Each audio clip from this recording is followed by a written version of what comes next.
Hi! So B-roll is such an essential part of any film, and B-roll really brings out the true feelings and emotions of that particular film. So here's some extremely easy tips that you could keep in mind right before you shoot your B-roll. The first one is the elements of your B-roll.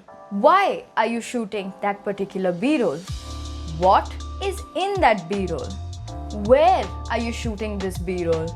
And when in the video are you going to add this B-roll? These are the elements of your B-roll and the actual reason why your B-roll is even there. The next tip is the technique of your B-roll. What kind of technique are you going to utilize to shoot that particular B-roll? Is it going to be a pan?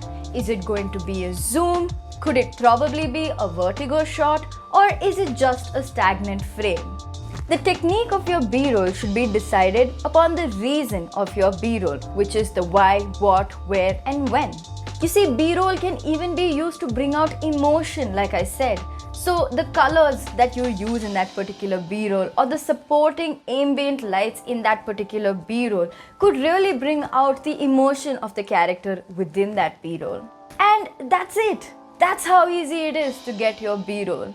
Pre-plan, understand the reason and use the right technique. Can't wait to see the kind of B-roll that you guys have been taking. Please put in the links to your B-roll videos down in the comments below, and I can't wait to go like, comment and really enjoy your B-roll videos.